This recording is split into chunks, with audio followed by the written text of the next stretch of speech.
এজেন্সির দোষ নাই সেটা আমরা বলবো না, কিন্তু গ্রুপ টিকিট বা নাম ছাড়া যেই ব্লক করা হয় এইটা সম্পূর্ণ ক্যাপাবিলিটি অথরিটি হচ্ছে এয়ারলাইন্সের হাতে। কোনো ট্রাভেল এজেন্সি চাইলেই গ্রুপ বুকিং করতে পারে না, সুযোগ নাই। ট্রাভেল এজেন্সিকে গ্রুপ বুকিং রেডি করে এয়ারলাইন্স প্রোভাইড করে। এই প্রোভাইড করার ক্ষেত্রে এয়ারলাইন্সের চয়েস যে সে মিস্টার এক্স কে দিবে না মিস্টার ওয়াই কে দিবে। এখন আজকে যারা করতেছে তাদেরকে বাদ দিয়ে এয়ারলাইন্স চাইলে নতুন আরো 50 জনকে দিতে পারে, কিন্তু এই ক্ষেত্রে তাদের এই যে বৈষম্যর যেই ঘটনাটা আমরা বলতেছি যে তারা তাদের এই চয়েসটা কিসের বেসিসে করে বা এভাবে করা ঠিক কিনা এটা আমরা বলেছি।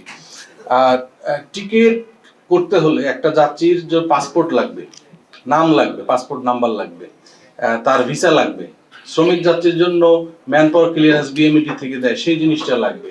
কিন্তু এই যে নাম ছাড়া ব্লকটা করা হচ্ছে এইটা কিন্তু এই ডকুমেন্টেশন কিছুই নাই। আপনি এয়ারলাইন্সের সাথে চেক করেন, তারা কোনো ডকুমেন্টস আপনাকে দিতে পারবে না, কিন্তু ফেব্রুয়ারি মাস, মার্চ মাস সব এয়ারলাইন্স এভাবে ব্লক করে ফেলছে।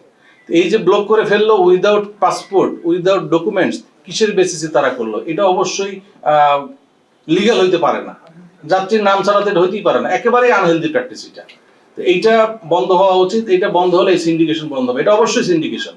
এবং এইটা ট্রাভেল এজেন্সিকে দিয়ে করানো হচ্ছে। আজকে 10 জনকে যাদেরকে দিয়ে করানো হচ্ছে, এরা যদি না করে নতুন 10 জনকে তৈরি করবে। কারা তৈরি করতেছে? তাদেরকে এটা শুধরাতে হবে। চট্টগ্রাম থেকে Jazeera airlines, Oman airlines, fly Dubai তাদের টোটাল অপারেশন বন্ধ করে ফেলেছে। এটা আপনারাও যে কোনো সময় তথ্য যে কোনো জায়গা থেকে নিতে পারবেন। এই যে চট্টগ্রাম থেকে বন্ধ করেছে সেই যাত্রীগুলো তো এখন ঢাকামুখী, ঢাকায় চাপটা বেড়েছে। তো ওইখানের আমাদের যেই ক্যাপাসিটি ছিল সেটা তো কমে গিয়েছে। আর আরেকটা প্রশ্ন আপনার ছিল যে 60,000 সিট। আপনি দেখেন যে প্রতিদিনে আমাদের ক্যাপাসিটি কত।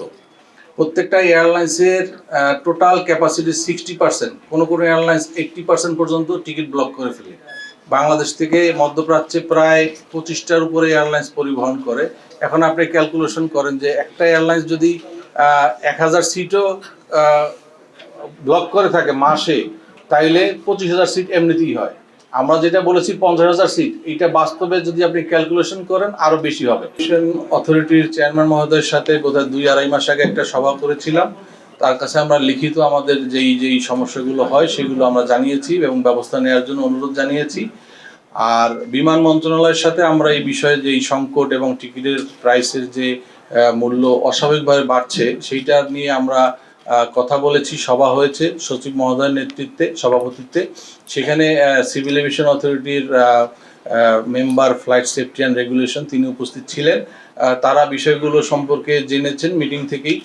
সেখানে অন্যান্য মন্ত্রণালয়ের প্রতিনিধিরাও ছিলেন, আটা বায়রা হাবের প্রতিনিধিরাও ছিলেন।